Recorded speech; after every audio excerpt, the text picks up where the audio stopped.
Alors, Binta, que j'invite à me rejoindre, on va parler ce matin de la santé à travers nos dents, parce que vous le savez, pour être en bonne santé, surtout, il faut bien mastiquer les éléments qu'on mange, les aliments, pardon. Pour bien les mastiquer, il nous faut de bonnes dents. Tout à fait. On dit une bouche saine pour un corps sain. Absolument. Parce que tout passe par la bouche. Oui. Nous nous alimentons à travers notre bouche. Oui. Et si la bouche n'est pas saine, certainement le corps aussi s'en suit. Absolument. Et on est allé parler de questions de santé bucco-dentaire parce que la journée mondiale de la santé bucco-dentaire devait être célébrée le 20 mars. Oui. Mais comme vous le savez, le 20 mars coïncidait avec un événement au Sénégal. Oui. Et ensuite, on a voulu différer pour la semaine suivante qui était le 27. Et le 27 aussi, c'était les fêtes de Pâques. Après, on a pris le 3, c'était la veille de la fête de l'indépendance. Et finalement, donc, on va célébrer ça le 10. Donc la santé bucco-dentaire va célébrer sa journée différée le 10 avril. Et il y aura même une randonnée pédestre qui va se faire ce 10-là, qui débute par le centre hospitalier universitaire de Fann, qui va prolonger la VDN jusqu'à la pharmacie Sadami, et puis continuer vers le rond-point du collège Sacré-Cœur pour ensuite prendre la rue 10 et terminer encore par le rond-point, en passant par le point E, terminer par le rond-point de l'université Cheikh Anta Diop pour terminer au niveau de l'hôpital de Fann, là où on avait... Ouais, c'est à long pour la bonne cause.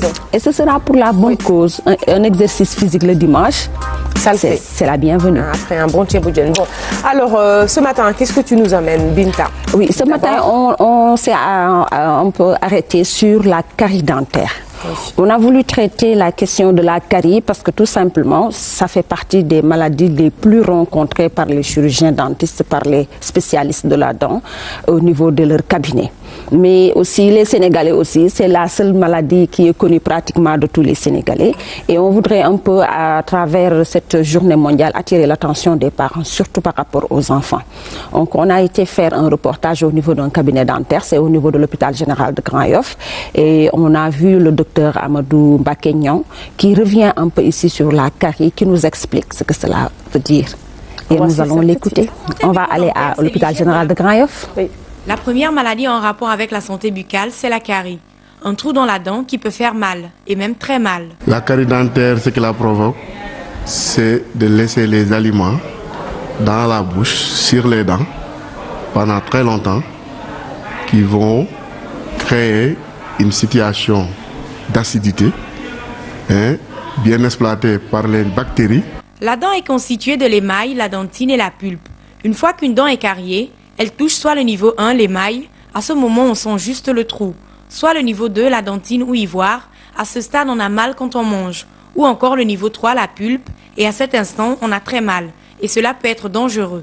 Une fois que la pulpe atteint, il peut y avoir une situation de gangrène, et cette gangrène-là va aller au-delà de la carie que vous voyez. Ça peut créer des cellulites.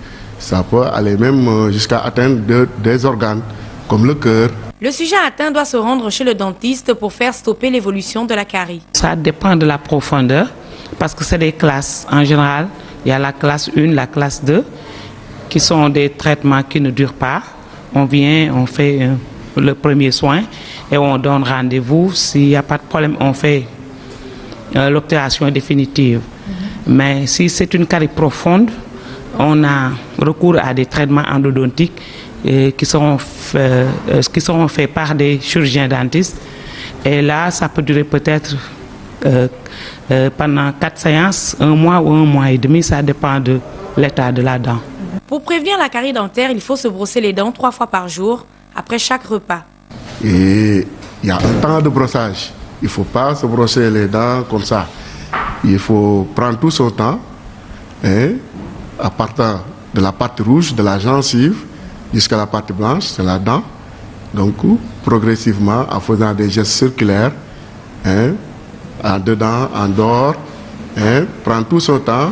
Minimum, il faut prendre 3 minutes pour nettoyer ses dents.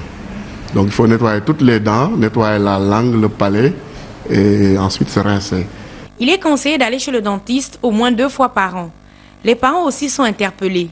Ils doivent surveiller l'alimentation de leurs enfants et contrôler le brossage de leurs dents pour un respect de la méthode préconisée par les dentistes. une bouche saine. Un sujet de Soda Germaine Diatta. Oui, de l'équipe du mardi du SNEPS. Oui, SNEPS, d'ailleurs, c'est pas loin de Oji, là. Voilà, on est voisins. Vous êtes des murs mitoyens. Ouais. Alors, tout ça est bien dit. Et on reste d'ailleurs sur la carie dentaire. J'avais une question avant le micro-trottoir. Alors, est-ce qu'un bébé peut avoir une carie dentaire?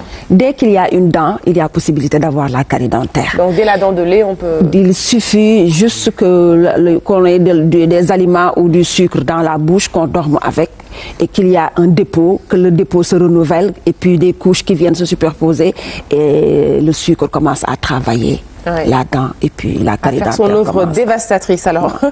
Et est-ce que les populations connaissent vraiment, savent ce qu'il en est et surtout les conséquences de ne pas se brosser les dents?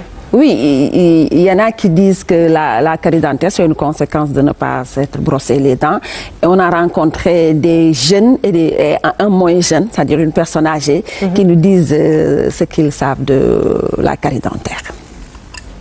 Moi-même, j'ai été plusieurs fois chez le médecin parce que j'avais pratiquement toutes les dents cariées. Bon, c'est dû à l'utilisation abusive du sucre. Je prends du thé, du café. J'avais une certaine négligence pour l'entretien de mes dents. J'utilisais seulement le cure-dent. Devenu adulte, j'ai pratiquement perdu toutes mes dents. J'étais obligé d'aller voir un prothésiste. Actuellement, vous ne voyez que des prothèses. Tous les jours que Dieu fait, puisque j'ai été victime, je demande à leur maman de prendre soin à leurs enfants. Après le manger. Au Sénégal, il est un petit peu banalisé, quoi. Vous voyez, par exemple, moi j'ai un frère à la maison, il a les dents un petit peu noircies, mais on n'en fait même pas une maladie. C'est pas grave. Nous, au Sénégal, c'est pas grave. Santé buccale, c'est pas grave.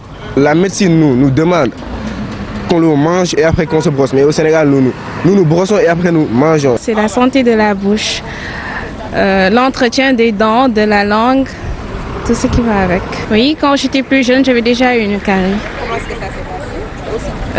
C'était très douloureux, mais heureusement, je suis allée chez un dentiste et il a traité ça. Alors, deux choses importantes, en tout cas moi, que j'ai relevées dans ce micro-trottoir. Peut-être on va terminer par on va parler de la dernière partie. Alors, le jeune homme qui dit, c'est vraiment pas grave pour lui, c'est pas méchant, alors que c'est une maladie, parce que les dents, quand on les perd après, voilà, on devient une autre personne, parce que même quand on a des prothèses, on n'a pas le même sourire, même si les prothèses, c'est magnifique. Moi, j'ai vu des gens avec des prothèses, on dirait pas qu'ils ont des prothèses. La deuxième chose, c'est, Binta, quelle est la fréquence pour se brosser les dents? Est-ce qu'au réveil, on doit se brosser les dents? Est-ce que voilà, comment on fait? Oui, ce qui est fait au Sénégal, la pratique, c'est que quand on se lève, quand on se réveille, on se brosse les dents. Ce brossage-là, ce n'est pas un brossage pour enlever le sucre de la bouche ou c'est juste pour avoir une bonne haleine. Donc, ce qui nous intéresse le plus, nous, avec le brossage, c'est une bonne haleine. Et alors que le brossage a une autre vertu et qui était déjà le pourquoi, qui était le fondement même du brossage, c'était d'éliminer de la bouche les sucres et autres éléments qui sont stockés dans la bouche et qui peuvent nous provoquer des maladies. Et la maladie de la bouche, c'est des lèvres jusqu'au palais. Donc il y a les lèvres, il y a la dent, il y a la langue, il y a le palais. Donc tous ces éléments-là ont des maladies.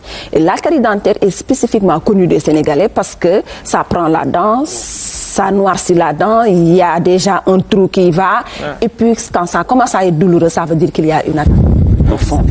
Et on attend que quand il y a cette douleur-là, quand cette douleur s'installe, et même jusqu'à ce qu'on ait une enflure de la joue pour pouvoir aller en consultation. Vous allez dans les cabinets des chirurgiens dentistes, au cabinet dentaire, vous voyez que des gens qui au moindre bruit attrapent l'oreille ou ferment l'œil parce que la dent, ça prend tous ces éléments-là. C'est le nerf, c'est les yeux, c'est tous les nerfs. Donc quand le nerf est atteint, mais tout provoque une douleur chez la personne.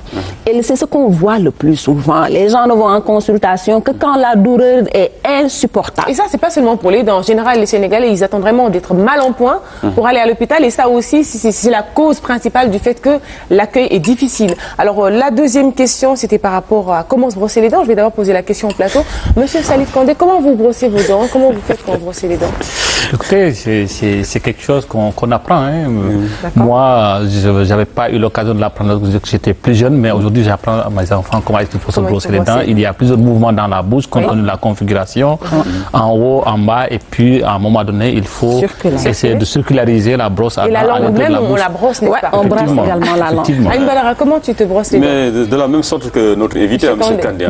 Mais comme il a dit aussi, au Sénégal, dès le bas âge, on ne vous apprend pas la meilleure façon de se brosser les dents. Parce qu'ici, on pense qu'un enfant, il n'en a pas tellement besoin. Il faut attendre peut-être atteindre l'âge adulte pour véritablement s'adonner à un brossage régulier des dents. Or, c'est carrément la charrue avant les bœufs. Je me dis qu'en fait, l'âge le plus important ou durant lequel vous devrez peut-être habituer votre enfant à se brosser les dents, c'est quand il a juste 2 ans. Parce qu'avant 2 ans, on peut dire qu'il a des dents de lait, mais à partir de 2 ans, vraiment, c'est des dents fortes et qu'il commence à avoir. Donc, il faut, voilà, carrément, que les enfants puissent être éduqués sur l'importance du brossage des dents. Et puis, au Sénégal, on fait toujours les choses autrement. On se brosse les dents avant de manger, donc tôt le matin au réveil. Et le soir, au moment d'aller au lit, c'est clair que voilà, le temps de sommeil normal, c'est 8 heures de temps. On ne va pas se brosser les dents. C'est aberrant. Bonjour des dégâts. Coach, comment vous brossez les dents? Alors moi, c'est avant d'aller au lit. D'accord. Avant d'aller au lit, le matin également, au réveil, je mets le coup de brosse. D'accord. Alors, Binta, quelle est la bonne solution? Et aussi après, on va parler, et ça va être la fin, les cure-dents. Est-ce que ça peut remplacer la brosse à dents? Il faut savoir que le matin, on se brosse après avoir mangé. D'accord. Et après avoir mangé à midi, et surtout le soir avant d'aller au lit, parce qu'on aura donné, si on ne se brosse pas, on donne le temps aux bactéries de bien travailler pendant la nuit. Donc de nous manger nos dents. Ils ont 8 heures pour détruire. Ils ont 8 heures pour détruire. Et puis, vous savez, la plus grande partie des Sénégalais ont déjà une dent cariée avant même d'avoir 10 ans. Ça, parce que quand on est jeune, on nous gave de sucreries. Quand on est jeune le soir, quand on fait un petit bruit dans la maison, on nous donne du sucre, on nous donne un bonbon pour nous permettre d'aller au lit et de dormir avec. Dans nos maisons, vous voyez toujours... bébé pour dormir. Et puis après, pour sortir, les jeunes parents, ils enferment bébé et puis ils sortent. Ils enferment bébé et ils portent. Et qu'est-ce qu'on voit parfois? On met de la bouillie avec autre chose dans un biberon, on donne à l'enfant et il dort avec. Pendant ce temps, ces dents qui sont en train de pousser, déjà sont confrontées à cette attaque-là de ces bactéries-là qui passent la nuit dans la bouche et qui ont le temps de bien semer leur mal dans la bouche de l'enfant. Qu'est-ce que nous voyons quand nos enfants vont à l'école? Qu'est-ce qu'on met dans leur gourde? De la boisson sucrée. Ensuite, le goûter, c'est du sucré. Mettons de l'eau, rien que de l'eau dans la gourde de nos enfants. En plus de ce que nous leur donnons à manger, c'est déjà une surcharge de sucre dans la bouche de l'enfant pendant toute la journée jusqu'à ce qu'il rentre. Et maintenant, quand il revient à la maison, ensuite, il continue à manger. Il arrive de dormir sans se brosser la bouche. Donc, vigilance aux parents. Soyez beaucoup plus vigilants et puis imposez cela aux enfants. Ce n'est jamais facile. Oui, le cure-dent. Le cure-dent aussi, il est important. D'accord. Il peut nettoyer convenablement les dents si on l'utilise convenablement aussi. Parce que ce que nous utilisons comme cure-dent, parfois on part de la partie rouge vers la dent, on va et on revient. La gencive. De la gencive donc aux dents, on part, on revient, ça déchausse les dents. Donc ça pousse la gencive et ça fait ressortir la dent jusqu'à la racine. Voilà. Donc ça aussi c'est un problème. Prendre le sotio c'est bien, comme on dit, le cure-dent, appeler sotio, même on met sotio en wolof aussi pour que les gens puissent comprendre. Il peut servir, il peut beaucoup nous apporter en bien, mais aussi ça peut aussi constituer un problème pour nos dents parce que déchausse la dent. Donc à retenir avec Binta, donc tout est une question de technique finalement, aussi bien la brosse à dents que le cure-dent. Merci beaucoup Binta pour ce sujet extrêmement important, nos dents, comment les protéger. C'était le sujet du jour signé Binta.